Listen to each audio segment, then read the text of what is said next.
شريك له وأشهد أن محمدا عبده ورسوله أما بعد فإن أصدق الحديث كتاب الله وخير الهدي هدي محمد صلى الله عليه وسلم وشر الأمور محدثاتها كل محدثة بدعة كل بدعة ضلالة كل ضلالة في النار يا أيها الناس اتقوا ربكم الذي خلقكم من نفس واحدة يا أيها الذين آمنوا اتقوا الله حق تقاته ولا تموتن إلا وأنتم مسلمون يا أيها الذين آمنوا اتقوا الله وقولوا قولا سديدا اللهم صل على محمد وعلى آل محمد كما صليت على إبراهيم وعلى آل إبراهيم إنك حميد مجيد اللهم بارك على محمد وعلى آل محمد كما باركت على إبراهيم وعلى آل إبراهيم إنك حميد مجيد أعوذ بالله من الشيطان الرجيم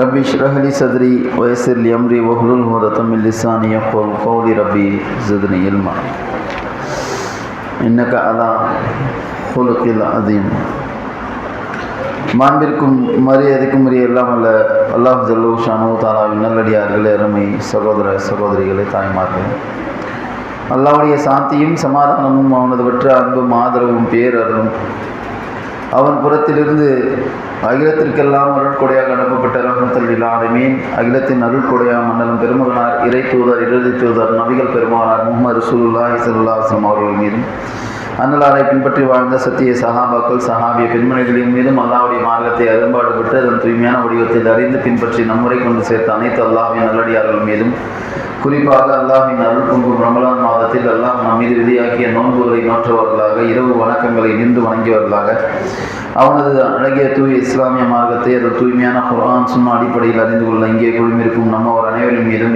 இறைவனாம் அல்லாஹ்வின் சாந்தியும் சமாதானமும் என்றென்றும் நின்று நீடித்து நிலவட்டுமாக இந்த இரவு நிறைஞ்சவனாக என்னுடைய இறைவனை ஆரம்பம் செய்யும். கண்ணியத்துக்குரிய அல்லாமல் அல்லாஹ்வின் நல்லடியார்களே, நான் பேசுகிறேன் என்கிற தாய்க்கு நான் ரமலானாகவும் இறையச்சமாகவும் நோன்பாகவும் திருக்குரானாகவும் திருக்குரான் எடுத்து இயம்புகிற உறவை பெறக்கூடிய காரியங்களாகவும் அதை தொடர்ந்தவர்களாக அல்லாஹ் சொல்லக்கூடிய நீதியாகவும் பேசி வந்தோம். அதில் இறுதியாக அல்லாஹ்வின் நீதி பேசுகிற அடிப்படையில் அல்லாஹ் ரப்பல் ஆலமீன் செலுத்தக்கூடிய நீதி மறுக்கப்படாதது, யாராலும் மறுக்க முடியாது. நீ அதுக்கு அநீதி செஞ்சுட்டு நீ எவனாலையும் சொல்ல முடியாது. அந்த மாதிரி ஒரு நீதியை ரப்பல் ஆலமீன் செலுத்துவான் அப்படிங்கிறத நாம் நேற்றைய தினம் அறிந்தோம். அதில் 3 வகையான விஷயங்களை நாம் பார்த்தோம். இன்னும் நிறைய இருக்குது. ஆனால் அவன் செய்வது நீதிதான் அப்படிங்கிறதுக்கு நம்மிடமிருந்தே ஆதாரங்களை கொடுக்குற விஷயங்களை பற்றி 3 விஷயங்களை பார்த்தோம். என்னென்ன பார்த்தோம்? டீ பிஸ்கெட் சாப்பிட்டுட்டு பார்க்கலாம் இல்லையா, பயான் அப்புறம் பார்த்துக்கலாம். நேற்று சொன்னீங்க, அதை இப்போ கேட்டால் எப்படி? பயான்கள் பேசப்படுவது ரசிக்கப்படுவதற்காக அல்ல, பயான்கள் பேசப்படுவது நம்முடைய வாழ்க்கையை சீர்படுத்திக் கொள்வதற்காக, அதிலிருந்து நாம் பாடங்கள் படிப்பினை பெற வேண்டும் அப்படிங்கிறதுக்காக. அல்லாஹ் ரப்பல் ஆலமீன் நாளை மறுமையில் இப்படியெல்லாம் விசாரிப்பான் அப்படின்னு ஒரு 3 விஷயங்களை சொன்னோம். அதுவும் அந்த ஆதாரத்தையும் நம்மிடமிருந்து அல்லாஹ் கொடுப்பான்னு சொன்னோம். நமக்கெல்லாம் என்ன ஆதாரம் இருக்க போகுது அப்படிங்கிற ஒரு பொடுப்போக்குத்தனத்தோடு அலட்சிய போக்கோடு இருப்பது மூமின்களுக்கு நல்ல ஒரு பண்பு கிடையாது, மாற்றிக்கொள்ள வேண்டும். அல்லாஹ் ரப்பல் ஆலமீன் 3 வகையான விசாரணைகளை நேற்றைய தினம் பார்த்தோம். அது ஒரு விசாரணை என்னன்னு கேட்டிங்கன்னா, ரப்புல் ஆலமீன் நம்மிடமிருந்தே நமக்கான விசாரணையை துவங்குவான். அது துவங்கும்போது ரப்புல் ஆலமீன் நம்மிடமிருந்து சாட்சி எப்படி கொண்டு வருவான்? வாயை தவிர மற்ற எல்லாம் பேசும். வாய்க்கு பூட்டை போட்டுட்டு கையும் காலும் தோலும் மற்ற உறுப்புகள் எல்லாம் பேசும். இது முதல் கட்டம், சரிங்களா? அப்போ மனுஷன் சொல்லுவோம், எனக்கு எதிராக நீங்கள் சாட்சி சொல்கிறீங்களே அப்படின்னு போகலாம். இது முதல் விசாரணை. 2வது, அல்லாஹ் தராசை நிறுவுவான். தராசை வச்சு போடு, நம்மளை நீயே போடு, உன்னுடைய பாவத்தை நீயே போட்டு நீயே எடை போட்டு எடுத்துக்க அப்படிங்கிற மாதிரி சொல்லுவான். 2வது. 3வது, நமக்காக மலக்குமார்களை வைத்து நம்முடைய டைரியை எழுதிட்டு இருக்கிறாங்களா, சரியா? உட்கார்றது, இங்கே கேட்கறது எல்லாத்தையும் எழுதிக்கிட்டு இருக்கிறான்ல. அப்படி அந்த எழுதக்கூடிய விஷயங்கள், சங்கை மிக்க எழுத்தாளர்கள் எழுதக்கூடிய அந்த பதிவேடுகள் நமக்கு முன்னால் கொடுக்கப்படும். உன் கிதாப் அப்படிங்கிற மாதிரி கொடுப்பான் அப்படின்னு சொல்லிட்டு நம்ம 3 வகையான விஷயங்களை பார்த்தோம். அதில் இறுதியாக இன்னொரு விஷயத்தை இன்னைக்கு நாம சொல்றோம் சொல்லியிருந்தோம். அதில் 4வது விசாரணை, 4வது விசாரணையை பற்றி அல்லாஹ் ரப்பல் ஆலமீன் திருமறை குர்ஆனுடைய சூரத்துல் இஸ்ராயில், பனு இஸ்ராயில்ல சொல்கிறார். 13வது வசனம் ரப்பல் ஆலமீன் சொல்கிறார், வகுல்ல இன்சானின் அல்ஜம்னாஹு தாயிரஹு பிஹுனுகிஹி, ஒவ்வொரு மனிதனுக்கும் அவனது கழுத்தில் ஒரு குறிப்பேட்டை நாம் மாட்டியுள்ளோம். கழுத்துல ஒரு சிப்பு வச்சிருக்கிறேன்றான்ல, சரிங்களா? வகுல்ல இன்சானின் அல்ஜம்னாஹு தாயிரஹு பிஹுனுகிஹி, அவனது கழுத்தில் ஒரு குறிப்பேட்டை நாம் மாட்டியுள்ளோம். கியாமத் நாளில் வனுஸ்ரிகுலஹு யௌமல் கியாமத்தி, அந்த மறுமை நாளில் கிதாபன் யல்காஹு மன்ஷூரா, அந்த குறிப்பேடு என்பது ஒரு பெரிய புத்தகமாக அதை விரிக்கப்படும். எப்படி இன்னைக்கு பிடிஎஃப் கன்வெர்ட் பண்ணி பெரிய பெரிய ஆயிரக்கணக்கான புத்தகங்களை பிடிஎஃப் கன்வெர்ட் பண்ணி என்ன பண்றோம், ஜிப் பண்ணி மொபைல்ல வச்சுக்கிறோமா இல்லையா? ஒரு எம்பி 2 எம்பி 3 எம்பிங்கிற ஆயிரக்கணக்கான பக்கங்கள் அதை பிரிண்ட் போட்டீங்கன்னா அத்தனை பேஜ் வரும். ஆனா அது என்ன பண்றாங்க, பிடிஎஃப் கன்வெர்ட் பண்றாங்க, அதை ஜிப் ஃபைலா கன்வெர்ட் பண்றாங்க, கன்வெர்ட் பண்ணி சுருக்கி வச்சிருக்கிறாங்களா இல்லையா? அந்த அடிப்படையில் ரப்பல் ஆலமீன் நம்முடைய கருத்தில் ஒரு குறிப்பேட்டை ஒரு ஜிப் ஃபைல வச்சிருக்கிறான். அந்த ஜிப் ஃபைல் என்ன, நாம் செய்யக்கூடிய எல்லா அமல்களும் அந்த ரெக்கார்ட் ஆகிட்டே இருக்கும். ரெக்கார்ட் ஆகக்கூடிய அந்த அமல்களை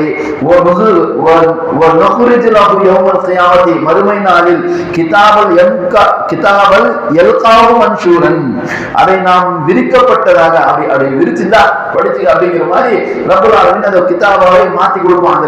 அந்த ஃபைலை கன்வெர்ட் பண்ணி கிதாபா புத்தகமா ரப்பல் ஆலமீன் கொடுப்பான்.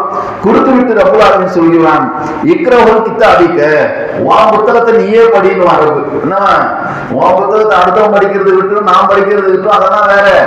நீ உன்னுடைய அமல் நாமாக்களை நீயே படி. அமல் நாமா சொல்லுமா இல்லையா? அமல் நாமா என்ன, நாம் செய்த காரியங்களின் பதிவேடு அமல் நாமா. நம்ம அமல் நாமாவை நம்ம கிட்டே கொடுப்பாங்க, வச்சுக்க நீயே படி சொல்லுவார் ரப்பல் ஆலமீன். இக்ரஹுல் கிதாபிக, இந்தா உன் புத்தகத்தை நீயே படி. கஃபா பி நஃப்ஸிகல் யௌம அலைக ஹஸீபன், இந்த புத்தகத்தை நீயே படி. உன்னை பற்றி கஃபா பி நஃப்ஸிகல், உன்னை பற்றி கணக்கெடுப்பதற்கு யௌம அலைக ஹஸீபன், நீயே போதுமானவன். உன் புக்க நீயே படி, நீயே சொல்லு. உன்னை எங்க அனுப்புறது? உன் அமல் நாமாவை நீயே படி, படிச்சுட்டு நீயே சொல்லுன்னு வரக்கூடாது. இது 4வது வகை விசாரணை. சரியா? முதல்ல விசாரணை பொத்திட்டு மற்றதெல்லாம் பேசும். 2வது நிக்க வச்சுட்டு வெயிட்ட போட்டு பார்த்துக்க. 3வது மலக்குமார்கள் எழுதின டைரி கொண்டு வந்து கொடுப்பான். 4வது நமக்கு ஒரு ஜிப் ஃபைல் அல்லாஹ் கழுத்தில் மாட்டி இருக்கிறோம், கழுத்துல வச்சிருக்கிறேன். சரியா? கழுத்துங்கிறது என்ன தெரியுங்களா? நீங்க புரிஞ்சுக்கணும். கழுத்துங்கிறது மூளை நரம்புக்கு செல்லக்கூடிய நெருக்கத்துல இருக்கிற மாதிரி ஒரு விஷயம். எந்த ஒரு செய்தியா இருந்தாலும் உங்களுடைய மூளையில தானே இருக்கு. சொல்றோமா இல்லையா? நான் 3 வயசு இருக்கும் பொழுது எங்க அப்பா 3 வயசு ஸ்கூல்ல சேர்த்தாங்க, எங்க டீச்சர் அங்க உட்கார வச்சாங்க. 5 வயசா இருக்கும் எள்ளுல வருவதெல்லாம் கையில இருந்து கலந்து வருதா? இல்ல, இங்க இருந்தா வருது. இங்க இருந்து இங்க வருது. அப்போ எந்த ஒரு விஷயமும் இங்க இருந்து தான் வரணும். இங்க உடம்புல இருந்து போனா கூட உடம்புக்கு ரிப்பேர் நடக்கும். அப்ப இங்கதான் முக்கியமான கம்யூனிகேஷன் ஏரியா இந்த இடத்துல தான் இருக்கு, கழுத்துக்கு பக்கத்துல. சரியா? நம்ம கைக்கு ஒரு கட்டளை இருக்கிறோமா இல்லையா? கையை இப்படி தூக்கு, கையை இப்படி கீழே, கஸ்டிஃபை இப்படி எடு, மொபைல் இப்படி புடின்னு சொல்லிட்டு கைக்கு கட்டளைகள் வரக்கூடியது, கைகள் பிடிக்கக்கூடிய அந்த காரியங்கள் செய்வது கூட இங்கிருந்து கட்டளை பிறப்பிக்கப்பட்டு மூளையிலிருந்து ரிட்டர்ன் வரும். சரியா? அப்ப முக்கியமான ஏரியா அங்கதான் இருக்கு. அந்த கம்யூனிகேஷன் ஏரியாவில் ரப்பல் ஆலமீன் ஒரு ஃபோல்டரை வச்சிருக்கிறான். என்ன ஃபோல்டர்? அதான் நம்முடைய அமல் நாமா ஃபோல்டர். சலீம் ஜியாவுடைய ஃபோல்டர் சலீம் ஜியாவால் படிக்கப்படும். அப்துல்லாவுடைய ஃபோல்டர் அப்துல்லாவால் படிக்கப்படும். அப்துல் ரஹ்மானுடைய ஃபோல்டர் அப்துல் ரஹ்மானால் படிக்கப்படும். அவன் ஃபோல்டர் அவங்க கையில் என்ன பண்ணுவான்? அல்லாஹ் ரப்பல் ஆலமீன் கன்வெர்ட் பண்ணி கொடுப்பான். ஏன்னா இங்க இருக்கிற ஃபைலை கன்வெர்ட் பண்ணி இந்த புக்காலே ரப்பல் ஆலமீன் கொடுப்பான். எப்படி கொடுப்பான்? கிதாபன் ஸியாமதி கிதாபன் யல்காஹு மன்ஷூர், விரிக்கப்பட்ட புத்தகமாக. அதாவது எவ்வளவு இருக்குதுல்ல, பிறந்ததுல இருந்து ஒரு நல்ல கணக்கெடுக்க மாட்டான். அது எழுதுவது உயர்த்தப்பட்டது. ஒரு அளவுக்கு அறிவு வந்ததுக்கு அப்புறம் அதுக்கப்புறம் செஞ்சது எல்லா காரியங்களும் 50, 60, 70 பிளஸ் போனஸ்ல போயிட்டு இருக்கிற எல்லா காரியத்தையும் என்ன பண்ணுவாங்க? அது எல்லாத்தையும் எவ்வளவு பேருக்கு வரும். அப்படியே ரப்பல் ஆலமீன் என்ன பண்ணுவான்? விரிக்கப்பட்டதாக அவன் காண்பான் அப்படின்னு சொல்லிட்டு ரப்பல் ஆலமீன் சொல்லிவிட்டு, இக்ரஹுல் கிதாபிக, உன்னுடைய ஏட்டை உன்னுடைய புத்தகத்தை நீயே படி. நஃப்ஸிகல் யௌம அலைக ஹஸீபன், இன்றைய நாளில் உன்னை பற்றி அறிந்து கொள்வதற்கு நீயே போதுமானவன், உன்னை பற்றி கணக்கெடுக்கிறதுக்கு நீயே போதும்.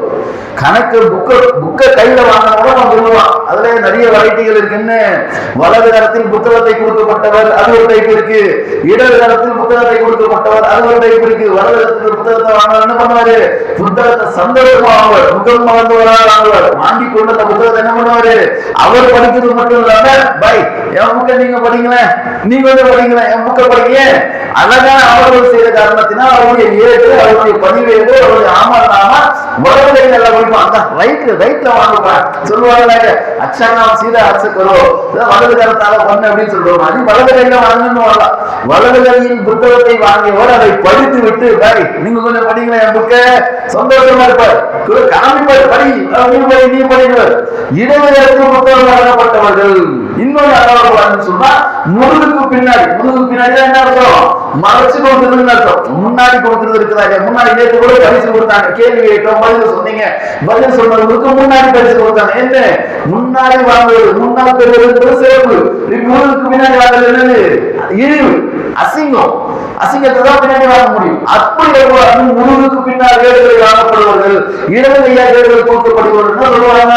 யா வயலைத்தனா, என்னுடைய கை சேருமே, மாறி ஆதரிக்கிட்டா என்னடாவுக்கு இது ஒரு சின்ன காரியத்தோட ஒரு பெரிய எதிர்ப்பு வாய்ப்பு ஒரு வார்த்தை. இது இந்த புத்தகம் கையில கொடுக்கப்படாமல் இருக்கிறாங்க. இந்த புத்தகத்தை வாங்குறதுக்கு முன்னாடியே மண்ணா போயிருக்கலாமே போடுவோம். என்ன பயனா? அங்க எந்த பயணம் கிடையாது. அல்லாவுடைய நீதி நிலைநாட்டக்கூடியவன். அதுக்கு அல்லாவுக்கு பேர் என்ன சொன்னோம்? அல்லாவுக்கு ஒரு பேர் அதில் நீதியானவன். நீயே போய் அப்புறம் கலைஞர் போடுவான். அல்லாஹ்வின் தூதர்கள் சொல்கிறார்கள், நாசமான ஒருவன் யாரு? மறுமையில் விசாரிக்கப்படுவது கடவுள் இருந்தாங்க.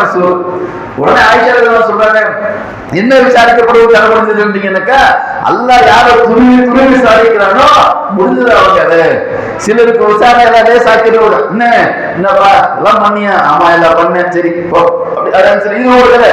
இன்னொன்னு 2025 மார்ச் மாசம் 15 பண்ணிய, மார்ச் 14 பண்ணிய, மார்ச் 13 ஒன்னொன்னா விசாரிச்சா அவன் கடவுள் எழுதுறான். அதான் சொல்லுவாங்க, என்னடா இது இந்த கை சேர்ந்து இந்த புத்தகத்துல வாங்காம இருக்கிறானே, இந்த வாங்குறதுக்கு முன்னாடி மண்ணோட செத்து போய் பொழைச்சாங்களே, அங்கேயே நான் மட்டி ஊட்டி போயிருக்க கூடாது. புறவக்கூடிய விஷயங்கள் எல்லாம் மறுமை நாளும் நடக்கும் அப்படின்னு சொல்லிட்டு அல்லாஹ் ரப்பல் ஆலமீன் திருமலை குர்ஆனில் சொல்லக்கூடிய இந்த விஷயங்களை பார்க்கிறோம். இது நான்குடைய விசாரணையை நம்மை பற்றி நாம் அடைவது. இதுக்கு அப்புறமான விசாரணையாக இருக்கு. அதெல்லாம் வேற மாதிரியான விசாரணைகள். சரிங்களா? மனிதர்கள் செய்த அந்த அநியாயங்கள், அல்லாஹ்வுக்கு செய்த அநியாயங்கள், இதெல்லாம் தனிப்பட்ட முறையில் எல்லாம் கூப்பிட்டு விசாரிக்கிறது, எல்லாருக்கும் முன்னாடி படம் போட்டு காட்டுறது, எல்லாம் வேற பண்ணுவோம். சரியா? அது வேற. இது இந்த விசாரணை என்பது அல்லாஹ் நீதியை நிலைநாட்டுவதற்கு நம்மிடமிருந்து நம்முடைய சாட்சிகள். நம்ம கை எப்படி நினைச்சு பாருங்க. எனக்கு எல்லாம் என் கை பேசுதுங்க, எப்படி எவ்வளவு வெளிவரும். என்னடா இந்த கையை நோக்கி இவ்வளவு வேலை செஞ்சு, இந்த கையால இந்த காரியத்தை செஞ்சு முடிச்சு எதுக்கு எதிராக பேசுது, என் கால் எனக்கு எதிராக பேசுது, எவ்வளவு இருக்கும். என்னுடைய நாமத்தை கொண்டு ஒரு கடை வரும்போது நன்மையின் தட்டு கனத்தா சந்தோஷமா இருக்கும். நன்மையின் தட்டு லேசாக்கப்பட்டு விட்டு பாவத்தின் கனம் அந்த தட்டு கனத்தை விட்டால் எப்படி இருக்கும்? தராசத்துக்கு உலகமே நிற்குமே. உலகத்துக்கு முன்னாடி என்னுடைய அமல்கள் அந்த தட்டை வைக்கப்படும் பொழுது தீமைகள் கனத்தால் தீமையின் தட்டு அப்படி இறங்கினா மனசு முதல் இறங்கிடுமே. இரண்டாவது, மூணாவது, மலக்குமார்கள் நம்முடைய நெருக்கமாக இருக்கக்கூடியவர்கள். அவங்க எழுதுற டைரி இந்த வச்சிருக்கிறோம் பாரு அப்படின்னு அவங்களுக்கு போய் எப்படி இருக்கணும்? ஒவ்வொரு நாளும் இது செய்த காரியங்கள் அவன் பார்க்கல, எவன் பார்க்கிறனால எல்லாம் பார்த்துட்டு இருக்கிறான். அதான் ரமலான் மாதம், அதுதான் நோன்பு, அதுதான் இறையச்சம், அதுதான் தக்குவா. அந்த தக்குவாவை பெறுவதற்கான மாதம் தான் இது. வந்து உட்கார்ந்து கேட்டேன், இது கிடையாது இந்த மாதம். இதை கொண்டு நாம் என்ன படிப்பினையை பெற்றோம், என்ன செய்திகளை பெற்றோம்? பெற்ற செய்திகள் மனதில் நிறுத்தி கொண்டோமா? 5 வயசுல படிச்ச பாடம் நமக்கு ஞாபகம் இருக்குதா இல்லையா? 5 வயசுல 6 வயசுல 2 வயசுல படித்த பாடங்கள் நமக்கு ஞாபகத்துல இருக்கு. நேற்று முந்தையிலும் படித்த பாடங்கள், நேற்றைய முந்தையிலும் கேட்ட செயல்கள், அந்த செய்திகள் நமக்கு நினைவுல இல்லைன்னு சொன்னா அது நமக்கு ஈடுபாடு இல்லைன்னு அர்த்தம். அதான அர்த்தம். ஈடுபாடு இல்லை வருமே, ஆட்டோமேட்டிக்கா வருமே. கேட்கறதுக்கு முன்னாடி நேற்று இதெல்லாம் பேசினாங்களே, இன்னைக்கு ஏதோ பேசுறேன்னு சொன்னாங்களே, நேற்று 3 சொன்னாங்களே, 3 இன்னைக்கு 4ஆவதா சொல்றாங்களே, என்னவா இருக்கும்? ஒரு யோசனை வந்திருக்குமே. நம்ம பார்க்கணும், நம்முடைய அமர்வு, நம்முடைய செயல்பாடுகள் கொடுக்கப்படும். எந்த கையை வாங்க போறோம்? நாம தான் நிர்மாணிக்கிறோம். நான் பேசக்கூடிய நான் நிர்மாணிக்கப்படுவது கிடையாது. பேசக்கூடிய நான் என்னுடைய அமல்களை பெறுவதை நான் நிர்மாணிப்பேன். உங்களை பற்றி நான் நிர்மாணிக்க முடியாது. உங்களுடைய அமல்களை எந்த கையில வாங்குறது நீங்க தான் தீர்மானிக்கணும். என் கையில நான் எந்த கையில நான் வாங்கணும் நான் தான் தீர்மானிக்கணும். அவர்கள் குறித்த அமல்கள் குறித்து அவர்களிடத்தில் தான் கேள்வி கேட்கப்படும். அல்லாஹ் நீதியை என்ன நிலை நாட்டுவான். அல்லாஹ்வுடைய நீதி என்பது மறுக்க முடியாதது. நீதி தான் செலுத்தினான். செலுத்துறது ஒரு விஷயம், செலுத்தப்பட்டது நீதிதான் என்பதை அங்கே இருக்கக்கூடிய ஒரு நாமத்துக்கு என்ன எதிர்த்து பேச முடியும்? அமல் நாமாக எது அந்த ஏழுகளுக்கு எதிராக எதிர்த்து பேச முடியுமா? இரண்டாவது சாட்சி மலக்கு மாதிரி அந்த டைரிக்கு எதிராக எதிர்த்து பேச முடியுமா? போடுப்பா தராசு தட்டுல வெயின்னு சொன்னாங்க, அதை எதிர்த்து பேச முடியுமா? அப்படியே பேசினாலும் நம்ம கை போட்டு கொடுக்குமே வந்தங்க இல்லையா? இவன் இதுதான் செஞ்சான் போய் சொல்றான், காசு சொல்லணுமே நமக்கு எதிரா பேச முடியாத எதையும் எதிர்த்து சிந்தித்து பார்க்க வேண்டும். நம்முடைய செயல்பாடுகளை நாம் திருத்திக் கொள்ள வேண்டும். அல்லாஹ் அவ்வளவு விஷயங்களை அவ்வளவு எச்சரிக்கைகளை நமக்கு இந்த திருமறை குர்ஆனின் மூலமாக எடுத்து சொல்லக்கூடிய காரியங்களை நம்ம பார்க்கிறப்போ இது நாம பார்க்கக்கூடிய விஷயம். அல்லாஹ்வுடைய நீதி அது நீதியானது. அல்லாஹ் நீதி செலுத்தக்கூடியவனாக இருக்கிறார் அப்படிங்கிறத நம்ம இந்த வசனமுடைய சூரத்துல் இஸ்ராயிலுடைய 13, 14 ஆகிய வசனங்கள்ல பார்க்கிறோம். அடுத்த கட்டத்துக்கு நாம நகரணுமா இல்லையா? அதை தொடர்புள்ளவரா இன்றைய தினம் இருக்குதா இல்லையா? நாளைக்கு சொர்க்கத்துக்கு போகணும்ன்ற எண்ணம் இருக்குதா அப்படின்னாக்கா அல்லாஹ்வின் தூதர் சொல்லக்கூடிய ஒரு செய்தி சஹீஹ் புகாரியுடைய மிக நீண்ட ஹதீஸுங்க, 7410 பெரிய செய்தி. சம்பவத்தை சொல்லிடுறோம் சிம்பிளா. என்ன மறுமை நாள்ல எல்லாருக்கும் என்ன சொர்க்கத்துக்கு போகணும்னு ஆசை. சொர்க்கத்துக்கு போகணும்னா மனிதர்கள் எல்லாம் அலைவாங்க. ஆதமிட்ட போவாங்க, நூஹ் அலைஹிஸ்ஸலாம்ட்ட போவாங்க, ஒவ்வொரு அப்படியே நபியா சுத்திட்டு வருவாங்க. இப்ராஹிம் அலைஹிஸ்ஸலாம் அவர்கள் சொல்லிட்டு போயிட்டு வருவாங்க. இறுதி என்ன பண்ணுவாங்க? ஈசா அலைஹிஸ்ஸலாம் போயிட்டு முஹம்மது ஸல்லல்லாஹு அலைஹி வஸல்லம் வருவாங்க. முஹம்மது ஸல்லல்லாஹு அலைஹி வஸல்லம் வந்த உடனே எல்லோரும் உலகத்தில் அவருக்கான துஆவை அல்லாஹ்விடம் கேட்டுட்டாங்க. ஆதம் அலைஹிஸ்ஸலாம் உட்பட ஈசா அலைஹிஸ்ஸலாம் வரைக்கும் எல்லாருமே அவங்களுக்கு ஒரு துஆவை பிரத்யேக துஆவை அல்லாஹ் கொடுத்திருக்கிறான். அதை அவங்க கேட்டுட்டாங்க. ஆனால் முஹம்மது ஸல்லல்லாஹு அலைஹி வஸல்லம் அவங்க மட்டும் கேட்கல. அவங்க என்ன பண்றாங்க? எனக்கு கொடுத்து நான் வச்சிருக்கிறேன் சேஃபா. ஏன் தெரியுமா?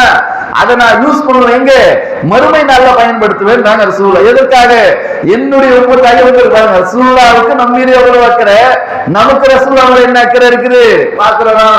அல்லாஹ்வின் தூதருடைய ஒரு செய்தி, ரொம்ப அழகான செய்தி.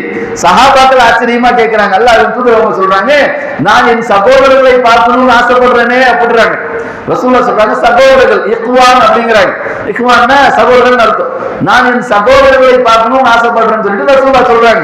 சொன்ன சஹாபாக்கள் கேட்கிறாங்க, அல்லாஹ்வுடைய தூதரே நாங்க தான் இருக்கிறோமே, உங்க கூட தானே இருக்கிறோமே, யாரையும் பார்க்கணும்னு ஆசைப்படுறீங்களா? யாரு அப்படிங்கிறாங்க. ரசூலுல்லாஹ் சொல்றாங்க, நீங்கள் எல்லாம் சஹாபாக்கள், நீங்கள் எல்லாம் தோழர்கள். சஹாபானா தோழன் அர்த்தம். சரியா? இன்னைக்கு சொல்றாங்களே கம்யூனிஸ்ட்காரங்க தோழா தோழாங்கிறாங்களே, அந்த தோழாங்கிற வார்த்தையை கொண்டு ரசூலுல்லாஹ் அவங்க அதை எடுத்துக்கிட்டாங்க. நாம விட்டுட்டோம். சரியா? அல்லாஹ்வின் தூதருடைய சுன்னாக்களை யார் யாரை எடுத்துக்கிட்டாங்க? சுன்னாவை பின்பற்ற வேண்டிய நாம அதை உட்கார்ந்து இருக்கிறோம். தோழர்கள் சஹாபாக்கள். ரசூலுல்லாஹ் சொல்றாங்க, நீங்க எல்லாம் என்னுடைய இக்வான்கள், சகோதரர்கள் கிடையாது, தோழர்கள், ஃப்ரெண்ட்ஸுங்க அப்படிங்கிறாங்க. என்னுடைய சகோதரர்கள் யார் அப்படின்னு கேட்டா அவர்கள் என்னை பார்த்திருக்க மாட்டார்கள். ரசூலுல்லாஹ் நம்ம பார்த்தோமா? யாராவது பார்த்திருக்கீங்களா? இங்க உட்கார்ந்து இருக்கிறவங்க அவர்கள் என்னை பார்த்திருக்க மாட்டார்கள், ஆனால் என்னை பின்பற்றக்கூடியவர்களாக, என்னை விரும்பக்கூடியவர்களாக அவர்கள் இருப்பார்கள். வீட்டுக்கு வீடு யோசனை வருதா இல்லையா? எந்த பேரை வைக்கிறதா இருந்தாலும் முகமது கூட சேர்த்து வைக்கலாம். முகமது பேரோட இன்னொரு பேர், 2 பேர் வைக்கிறதுனா இஸ்லாம் கிடையாது. ஆனா வைக்கும் போது என்ன பண்றது? முகமது அலின்னு பேர் வை, முகமது அப்பாஸ் பேர் வை, முகமது இப்ராஹிம் பேர் வை, முகமது உஸ்மான் பேர் வை. வைக்கும் போது என்ன? முகமது முகமது முகமது பேர் வைக்க ஆசைப்படுறோமே.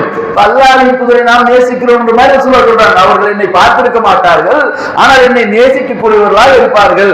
அவர்களை நான் பார்க்கணும்னு நம்மளே சொல்றாங்க, வேற யாரும் சொல்லல. சரியா? அவங்க உம்மத்தாகி நான் அம்மா இதுக்கு முன்னாடி யாரெல்லாம் ரசூலுல்லாஹி சுன்னாவை பின்பற்றினார்களோ அவர்கள் அல்லாஹ்வின் தூதர்கள் சொல்றாங்க. சரி, சம்பவத்துக்கு வருவோம். அப்படியாப்பட்ட இறை தூதர் அவர்கள் நமக்காக அந்த துஆவை வச்சிருக்கிறாங்க. அல்லாஹ் இடத்துல மறுமையில ரசூலுல்லாஹ் சிஜ்தா பண்ணி கேட்பாங்க, சஜ்தாவை விழுந்துருவாங்க. அல்லாஹ்வுக்கு முன்னாடி போயிட்டு கேட்க மாட்டாங்க. முதல்ல போய் சஜ்தா தான். அல்லாஹ்வுக்கு முன்னாடி சரண்டர் போய் சஜ்தாவை விழுந்த உடனே அப்படியே அல்லாஹ் கம்முனு போறான். அவங்க சஜ்தாவிலே இருப்பாங்க. ரசூலுல்லாஹ் எழுந்திருக்கவே மாட்டாங்க. அதற்கு பிறகு அல்லாஹ் சொல்லுவான், எழுந்திரிங்க முகமது, என்ன எதுக்காக சஜ்தா சொல்லுங்க, என்ன வேணும் கேளுங்க. உடனே ரசூலுல்லாஹ் கேட்பாங்க அல்லாஹ்வுடைய தூதருக்கு, அல்லாஹ்விடத்துல யா அல்லாஹ் என்னுடைய இந்த உம்மத்தை நீ சொர்க்கத்துக்கு அனுப்பு அப்படின்னு. உடனே அல்லாஹ் ரப்பல் ஆலமீன் யாருக்கெல்லாம் சிபாரிசு பண்ணணும்னு நினைக்கிறானோ அவங்களுக்கு இருந்து ஒரு கூட்டத்தை போன பண்ணீங்களா சொர்க்கத்துக்கு முகமது உங்களுக்கு சுபாரிசு பண்றாருன்னு சொல்லிட்டு அனுப்பி வைப்பான். அனுப்பி வச்சதுக்கு அப்புறம் மீண்டும் ரசூலுல்லாஹ் பார்ப்பாங்க. இன்னும் நிறைய பேர் இருப்பாங்க. இருந்த ரசூலுல்லாஹ் மறுபடியும் போய் சஜ்தால விழுந்துருவாங்க. மறுபடியும் போய் சஜ்தால விழுந்தா மறுபடியும் அதே மாதிரி கொஞ்ச நேரம் நீடிக்கும். அல்லாஹ் கேட்பா, இதுக்கு சஜ்தா எந்திரிக்க முகமது உடனே ரசூலுல்லாஹ் மறுபடியும் சொல்லுவாங்க, அல்லாஹ் இன்னும் இருக்கிறாங்க அப்படின்னு உடனே அல்லாஹ் மீண்டும் அனுமதி கொடுப்பான். அல்லாஹ்வின் தூதர் பரிந்து பேசுவார்கள், மீண்டும் சொர்க்கத்துக்கு அனுப்புவான். இப்படி நடந்து முடிக்கக்கூடிய இந்த விஷயம் இருக்குதா இல்லையா? ஒரு முறை, 2 முறை, 3 முறை நடக்கும்ன்றாங்க ரசூலுல்லாஹ். இறுதியாக நரகவாதிகள், குர்ஆன் யாரை நிராகரிப்பாளர்கள், காபிர்கள், முஷ்ரிக்கீன்கள் என்று குர்ஆன் யாரை சொல்லிவிட்டதோ, குர்ஆனை வச்சுதான் அன்னைக்கு தீர்ப்பு. சரிங்களா? இந்த குர்ஆன் யார முஷ்ரிக், யாரு காபிர், நீங்க சொல்றவங்க நாங்க சொல்றோம் காபிர் கிடையாது, நீங்க சொல்றவங்க நாங்க சொல்றோம் முஷ்ரிக் கிடையாது, குர்ஆன் சொல்லணும். இந்த குர்ஆன் யாரையெல்லாம் முஷ்ரிக் என்று சொல்கிறதோ அவர்கள் எல்லாம் நரகத்துக்கு அனுப்பப்பட்ட பிறகு அல்லாஹ்வின் தூதர் நபி ஸல்லல்லாஹு அலைஹி வஸல்லம் சொல்றாங்க, பிறகு லா இலாஹா இல்லல்லாஹ் என்று யார் சொல்லிவிட்டு அவரது உள்ளத்தில் கோதுமையில முதல்ல வார் கோதுமைன்றாங்க. வாருன்னு சொன்னா கொஞ்சம் பெரிய கோதுமை சொல்லுவாங்கல்ல, பருப்புல தடம் பருப்புன்னு, தடம்னா கொஞ்சம் பெருசுன்னு அர்த்தம். சரியா? அந்த மாதிரி ரசூலுல்லாஹ் சொல்றாங்க, யார் லா இலாஹா இல்லல்லாஹ் என்று சொல்லிவிட்டு அவரது உள்ளத்தில் வார் கோதுமை அளவு நன்மை இருக்குமோ, என்ன இருக்கணுமா? நேக்கி இருக்கணும், நன்மை இருக்கணும். சரியா? லா இலாஹா இல்லல்லாஹ் கலிமா மட்டும் இருக்காது, கூட என்ன இருக்கணும்ன்றாங்க ரசூலுல்லாஹ், நன்மை இருக்கணும்ன்றாங்க. கலிமா மட்டும் சொர்க்கத்துல கிடையாது. அல்லாஹ்வின் தூதருடைய வார்த்தை என்ன? லா இலாஹா இல்லல்லாஹ், அல்லாஹ்வை தவிர வணக்கத்துக்குரிய வேறு யாரும் இல்லை என்று சொல்லிவிட்டு அவரது உள்ளத்தில் வார் கோதுமை எடையளவு, அந்த எடை தான் வளர்க்கிறது, வார் கோதுமை எடையளவு நன்மை இருக்குமோ அவர் நரகத்தில் இருந்து வெளியேற்றப்படுவார். எவ்வளவு வார் கோதுமை, ஒரு வார் கோதுமை எவ்வளவு வெயிட் வரும்? எவ்வளவு வெயிட் வரும்? 1 கிராம் தெரியுமா? 1 கிராம் தெரியுமா? 1 கிராம் அல்லாஹ் சொல்றாங்க, அல்லாஹ்வுடைய தூதர் சொல்றாங்க 1 கிராம். எவ்வளவு? 1 கிராம்ங்கிறது எவ்வளவு? நீங்க உள்ள கையில எடுத்து வச்சிடலாம். அந்த 1 கிராம் அளவுக்கு உள்ளதுல நன்மை இருக்கணும்ன்றாங்க. கலிமாவோடு நன்மை இருக்கணும். இன்னல்லதீன ஆமனு வ அமிலு ஸாலிஹாத், குர்ஆன்ல நீங்க எடுத்து பாருங்க, எங்கெல்லாம் ரப்பல் ஆலமீன் ஈமானை பற்றி பேசுகிறானோ, கலிமாவை பற்றி பேசுகிறானோ, இந்த கொள்கையை பற்றி பேசுகிறானோ, எல்லா இடத்துலயும் அடுத்த வார்த்தை ரப்பல் ஆலமீன் பேசுவான், வ அமிலு ஸாலிஹாத், நல்ல அமல்கள் செய்தவர்களாக, நன்மை சம்பாதித்தவர்களாக. அப்ப நன்மை இருக்கணும் நம்ம இடத்துல. எவ்வளவு? 1 கிராம் நன்மையாவது உள்ளத்துல இருக்கணும். எங்க வெளியில காட்டுறது இல்ல, உள்ளத்துல இருக்கணும்ன்றான். சரிங்களா? அல்லாஹ் சொல்றாங்க இவங்க அப்படிங்கிறாங்க. சொல்லிவிட்டு அல்லாஹ் சொல்றாங்க இல்ல இல்ல, வார் கோதுமை இல்ல, மணி கோதுமைன்றாங்க. மணி கோதுமை என்ன தெரியுமா? தடம் பருசு பெருசு, மணி கோதுமை கொஞ்சம் சின்னது. இப்ப நமக்கு இருக்குது இல்ல அரிசி, இப்போ ரேஷன் அரிசி எவ்வளவு சைஸ் இருக்கு, அந்த சைஸ் வார் கோதுமை நினைச்சுக்கோங்க. கடை அரிசி இருக்குது இல்ல, அது என்ன சைஸ்ல இருக்குது? மெலிசா இருக்கும். வீட்டுல சமைக்கிற அரிசி மெலிசா இருக்கும். அந்த சைஸ் மணி கோதுமை நினைச்சுக்கோங்க. மணி கோதுமையின் அளவுக்கு யாருடைய உள்ளத்துல நன்மை இருக்கிறதோ, எடை அளவு, அந்த வெயிட் இருக்கணும், நன்மை இருக்கிறதோ அவர் சொர்க்கம் செல்வார் அப்படிங்கிறாங்க ரசூலுல்லாஹ். சொல்லிவிட்டு பிறகு யார் லா இலாஹா இல்லல்லாஹ் என்று கூறியதுடன் அவரது உள்ளத்தில் கடுகின் எடை அளவு நன்மை இருக்குமோ. என்ன நன்மை? கடுகு, ராய் சொல்றாங்க, ராய் பராபர் அப்படின்வாங்க. கூட என்ன கடுகுங்கிறது இந்த கோதுமையோட, வார் கோதுமையை விட, மணி கோதுமையை விட சின்னது கடுகு. கடுகுடைய எடை எவ்வளவு? கடுகுடைய வேலை, வார் கோதுமை 1 கிராம் தேரும், கடுகு என்ன கிராம் தேரும்? மில்லி கிராம்ல போடணும். அதெல்லாம் சரியா? மில்லி கிராம்ல போட்டாலும் அதெல்லாம் எடை வரும். அப்படியாப்பட்ட அந்த கடுகினுடைய எடை அளவுக்கு யாருடைய உள்ளத்தில் நன்மை இருக்கிறதோ அவர் நிச்சயம் நரகத்திலிருந்து வெளியேற்றப்படுவார் சொல்லிட்டு அல்லாஹ் சொல்லக்கூடிய இந்த செய்தி அனஸ் பின் மாலிக் ரலியல்லாஹு அறிவிப்பதாக சஹீஹ் புகாரிலே 7410வது செய்தியாக இருக்கிறது. அப்போ அந்த தராசுல என்ன இருக்கணும்? உங்களுக்கு வெயிட் இருக்கணும். என்ன வெயிட் இருக்கணும்? நன்மையின் வெயிட் இருக்கணும், நன்மையின் எடை இருக்கணும். அந்த நன்மை எப்படி சம்பாதிப்பது, அந்த நன்மையை நாம் எவ்வாறு எடைகளாக கன்வெர்ட் செய்து கொள்வது, அதற்காகத்தான் இந்த ரமலான் மாதத்துடைய உரை. அதான் நம்ம பார்த்து போறோம். என்ன நாம பேசணும் ஆரம்பத்துல, என்ன ரமலானாக பேசணும். ரமலான்ன்றது அல்லாஹ் கொடுத்திருக்கக்கூடிய அருள்கொடை. ரமலான் வந்தது, என்ன வந்தது? நோன்பு நம்ம இடத்துல வந்தது. நோன்பு என்பது நன்மை, நன்மையான காரியம். கடுகு அளவு வந்துடும், அதை விட அதிகமாக எல்லாம் நாடனா கொடுப்பான். சரியா? நான் கொடுத்தா கடுகு கொடுப்பேன், அல்லாஹ்வே கொடுக்கிறான். என்ன இந்த நோன்பு எனக்கு அதில் நான் கூலி கொடுக்கிறேன். நான் கொடுத்தா கடுகு கொடுப்போம்பா, அல்லாஹ் கடுகா கொடுப்பான், அல்லாஹ் கடலே கொடுப்பானே. அல்லாஹ் அவ்வளவு வல்லதாச்சு. இன்னக அன்தல் வஹ்ஹாப், மிகப்பெரியவர்கள் அல்லாஹ் சொல்றாரு. இப்ப நோன்பு பேசியதாக பேசணும். அடுத்து என்ன? நோன்பின் மூலமாக நம்ம இடத்துல வரக்கூடிய இறையச்சம், தக்குவா இல்லாம எந்த காரியமும் செய்யறாங்க. துவா முடியுமா? தக்குவா இல்லாம துவா அழைக்காவது குகைவாசியுடைய வரலாறு பார்த்தோமா இல்லையா? தக்குவா வேணும், அந்த இறையச்சம் நமக்கு இறையச்சமாக நாம் பேசினோம். அதை தொடர்ந்தவர்களாக உலகின் நன்மை சம்பாதித்துக் கொள்வதற்கு, நம்முடைய நன்மைகள் அழிந்து போகாமல் இருப்பதற்கு உறவை பேணிக் கொண்டவர்களாக. ஏன் உறவை பேணாதவர் சொர்க்கம் செல்ல மாட்டேன் நாங்கள் ரசூல். அப்ப என்ன மாதிரியான உறவு? அல்லாஹ்வுக்கும் நமக்குமான உறவு, அதை நாம் பேணிக் கொள்ள வேண்டும். ஒரு மனைவிக்கும் கணவனுக்குமான உறவு, அதை சரியான முறையில் பேணிக் கொள்ள வேண்டும். தந்தைக்கும் மகளுக்கான உறவு, அதை சரியான முறையில் பேணிக் கொள்ள வேண்டும். நமக்கான உறவு முறைகளை சரியான முறையில் பேணிக் கொள்வது, அது நமக்கு நன்மையின் எடையை கொண்டு வந்து சேர்க்கும். அதற்கடுத்து என்ன? உலகத்துல நீங்க வாழ்ந்தால் நீதியா வாழும், அதான் நன்மை இல்லையா? அல்லாஹ்வுக்காக, அல்லாஹ்வுக்கு சாட்சியாக நிற்பவர்கள் நீதிக்கு சாட்சியாக நில்லுங்க. அல்லாஹ்ங்கிறவன் நீதி, அது அவன் நீதியானவன். அப்ப அவனுக்கு துணையா நிக்கணும்னா நீதிக்கு நிக்கணும். நீதியாக நிற்பது குடும்பமா இருந்தாலும், நெருங்கிய சொந்தமா இருந்தாலும், எவ்வளவு க்ளோஸா இருந்தாலும், ரசூலுல்லாஹ் சொல்றாங்க, என் மகள் ஃபாத்திமத்து பின்த் முஹம்மத் திருடி இருந்தா கூட கையை வெட்டிட்டு இருப்பேன்றாங்க ரசூலுல்லாஹ். வெட்டுவேன்னு சொல்லல, வெட்டி முடிச்சிட்டு இருப்பேன்றாங்க. நீ இந்த மசூதியா பொண்ணுக்காக பேசுறியா உசாமான்னு சொல்லிட்டு அல்லாஹ் கோவப்பட்டார்கள். பாக்குறோமா இல்லையா? அதை நாம பார்க்கிறோம். நீதியாக இருக்க வேண்டும், குடும்பத்தில் நீதி செலுத்த வேண்டும், பிள்ளைகளுக்கு மத்தியில் நீதி செலுத்த வேண்டும், மனைவிமார்கள் ஒன்றுக்கு மேற்பட்டவர்கள் அல்லாஹ் கொடுத்தா அதுல நீதி செலுத்தணும். நமக்கு ஒரு தலைமை பண்டை அல்லாஹ் ரப்பல் ஆலமீன் கொடுத்தால் அங்கே நீதி செலுத்தவர்களாக நாம் இருக்க வேண்டும். நீதி என்பது நன்மை, அது நம்முடைய இறைத்தராசை கணக்கக்கூடியதாக இருக்கிறது. அதற்கு அடுத்ததாக என்ன? நீதியை முடித்தவர்களாக இன்றைய தினம் அல்லாஹ் ரப்பல் ஆலமீன் சொல்லக்கூடியது மறுமை நாளில் கணக்கக்கூடியது. அல்லாஹ் சொல்றாங்க பாருங்களேன், அபூ தர்தா அவங்க சொல்லக்கூடிய இந்த ஹதீஸ் அபூதாவூத், சுனன் அபூதாவூத்ல இடம்பெறுகிறது. நம்பர் நம்ம நோட் பண்ணல, இன்ஷா அல்லாஹ் நோட் பண்ணிட்டு வந்து சொல்றோம். அல்லாஹ் அவர்கள் சொல்கிறார்கள், மாமின் ஷையின் அப்கலு ஃபி மீசானில், அந்த நாளில் அப்கலு ஃபி மீசானில், அந்த எடை தராசை கணக்கக்கூடியது தெரியுமா? முஃமினி யௌமல் கியாமா, ஈமான் கொண்டவருடைய அந்த தராசை அதிகம் நிரப்பக்கூடியதுன்னு கேட்டீங்கன்னா மின் ஹுஸ்னுல் குல்கி. அதான் இப்ப பேச போறோம். இதுக்கப்புறம் என்ன பேச போறோம்? அல்லாஹ்வின் தூதர் அவர்கள் சொல்கிறார்கள், மாமின் ஷையின் அப்கலு ஃபி மீசானில் முஃமினி, ஒரு மூமினுடைய இறை நம்பிக்கை கொண்டவருடைய அந்த தராசை, மூமினுடைய அந்த தராசை அதிகம் கணக்கக்கூடிய பயங்கரமான வெயிட் எது தெரியுமா? தொழுகை வெயிட்டா இல்ல, நோன்பு வெயிட்டா இல்ல, ஜகாத் வெயிட்டா இல்ல, ஹஜ் வெயிட்டா இல்ல, எது வெயிட்ன்றாங்க அல்லாஹ்வின் தூதர்கள்? மின் ஹுஸ்னில் குல்கி, அவர் இடத்துல இருக்கக்கூடிய நற்குணத்தை விட அதிக பாரம் வேறு எதுக்கும் கிடையாதுன்றாங்க. ஒரு மனுஷங்கிட்ட இருக்கிற வெயிட்டான அமல் எது தெரியுமா? அவருடைய அஹ்லாக்ன்றாங்க, அந்த நற்குணங்கள். அல்லாஹ் சொல்லக்கூடிய செய்தி சுனன் அபூதாவூத்ல அபூ தர்தா அறிவிக்கக்கூடிய செய்தியாக இருக்கிறது. அல்லாஹ் தூதர் சொல்லக்கூடிய செய்தி நம்முடைய அந்த மீசான் தட்டு பயங்கரமான வெயிட் கொடுக்கக்கூடியது அப்படின்னு கேட்டீங்கன்னா எது? தொழுகையோ நோன்போ தக்காத்தோ இதெல்லாம் நன்மை கண்டிப்பா உண்டு, அதுக்காக இல்லைன்னு சொல்ல. இவ எல்லாவற்றையும் சொல்லுவாங்க, எல்லாத்தையும் தூக்கி சாப்பிடக்கூடிய அளவுக்கு நன்மைகளை கொண்டு வந்து சேர்க்கக்கூடிய இன்று நம்ம இடத்துல அரிதிலும் அரிதாக காணப்படக்கூடியது என்ன? அக்லாக், நற்குணங்கள், நல்ல பண்புகள். அப்ப நல்ல பண்புகளாக இன்ஷா அல்லாஹ் நாளை தினத்திலிருந்து உங்களுக்கு முன்னால் பேசப்படும் அப்படிங்கிறது எடுத்து இயம்புவதாக என்னுடைய இன்றைய உரையை முடிவு செய்கிறேன். வாக்குவான நன்றில்லாஹி ரப்பில் ஆலமீன். அஸ்ஸலாமு அலைக்கும் வரஹ்மத்துல்லாஹி வபரகாத்துஹு. பெண்களை பொறுத்தளவுக்கும் உரைகளை சரியான முறையில் செவியுறுங்கள். உங்களுக்கு புரியலைன்னா சொல்லுங்கள், இன்னொரு முறையும் நாம் சொல்கிறோம். கேள்விகளை கேட்குறோம், நீங்கள் பதில் சொல்லாதது நமக்கு வருத்தமாக இருக்குது. நாம தவறு இருக்கிறோமோ, நாம சரியான முறையில் சொல்லலையா அப்படிங்கிறது நமக்கு ஒரு வருத்தமாகவே இருக்குது. இல்லைன்னு சொன்னால் எடுத்து சொன்னீங்கன்னா இன்ஷா அல்லாஹ் இன்னொரு முறையும் நாம் எடுத்து சொல்வதற்கு தயாராக இருக்கும். ஆனால் வரக்கூடிய இந்த நாட்களை, இந்த நேரங்களை, ரமலான் மாதத்தை நல்ல முறையில் பயன்படுத்தி கொள்ளுங்கள். சொல்லக்கூடிய செயல்பாடுகள், சொல்லக்கூடிய விஷயங்கள் எல்லாம் உங்களுக்கு நன்மை சேர்க்கக்கூடியதான், சரிங்களா?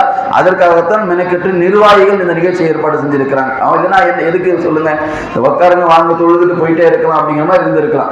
மார்க்க செய்திகளை செவி விடுவது, மார்க்க செய்திகளை செவி விட்டு அதன்படி நம்முடைய வாழ்க்கைகளை அமைத்துக் கொள்வது, அது நமக்கு நன்மை பயக்கக்கூடிய காரியமா அமைய வேண்டும் அப்படிங்கிறதுக்காகத்தான் இவ்வளவு பெரிய அவர்கள் மெனக்கெடக்கூடிய காரியங்களை செய்கிறார்கள் அப்படிங்கிறதை சரியான முறையில் விளங்கிக் கொண்டவர்களாக பெண்களுக்குமான ஒரு குறிப்பை நாம் எடுத்து சொல்லிக்கிறோம்.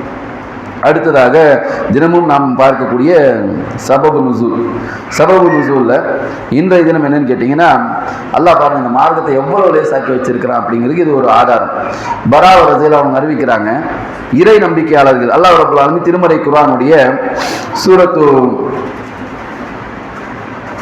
சூரத்து நிசா 4வது அத்தியாயத்தினுடைய 95வது வசனத்துல பேசுறான். இந்த போருக்கு போறாங்கல்ல, போருக்கு போறவங்களை பத்தி அல்லாஹ் பேசுவான். எப்படி பேசுவான்னு கேட்டீங்கன்னா, அல்லாஹ் ரப்பல் ஆலமீன் பேசுகிறார், லா யஸ்தவில் காயிதூன மினல் முஃமினீன வல் முஜாஹிதூன ஃபீ சபீலில்லாஹ். அல்லாஹ்வுடைய பாதையில அறப்போருக்கு செல்பவர்களும் போருக்கு செல்லாதவர்களும், அல்லாஹ்வுடைய பாதையில செல்வத்தாலும் பொருளாலும் செலவிட்டு அதை செய்யறவங்களும் செய்யாம இருக்கிறவங்களும் ஈக்குவலான்னு கேட்கிறான் அல்லாஹ். அல்லாஹ்வுடைய பாதையில ஜிஹாதுக்குன்னு கூப்பிடுறாங்கல்ல, கூப்பிட்டா போறாங்கல்ல. இப்போ வந்து உட்காந்து சண்டை போடுறவங்களும் பொருளாதார சண்டை போடுறவங்களும் வீட்டில் உட்கார்ந்து இருக்கணும் ஒண்ணா, ரெண்டு பேரும் ஒண்ணா இல்லைன்றான்ல. இல்லைன்னு சொன்ன உடனே அங்க இருக்கக்கூடிய அப்துல்லா பின் உம்மி மக்தூம் இவங்க சம்பந்தமா ஒரு திருமறை வசனம் எல்லாம் இருக்கு. இவங்க என்ன பண்றாங்க, ரசூலுல்லாஹ்ல வந்து அல்லாஹ்வுடைய தூதரே, அல்லாஹ் இந்த மாதிரி ஒரு வசனத்தை இறக்கிட்டானே, இப்ப போருக்கு நான் எப்படி வர முடியும், எனக்கு கண்ணு தெரியாது, கண்ணு தெரியாம நான் போர்ல வந்து என்ன முடியும், வாழை கொடுத்தா என்ன பண்ணுவாரு, வாழை சுத்தினாக்கா அவங்களையும் எதிரியும் தாக்கும், அவங்களாலே கூட தாக்குறதுக்கு வாய்ப்பு இருக்கு. அப்போ பார்வையற்றவர்கள் போருக்கு வந்து எந்த பிரயோஜனமும் கிடையாது. அதனால நான் வீட்டுல தானே இருக்க முடியும்.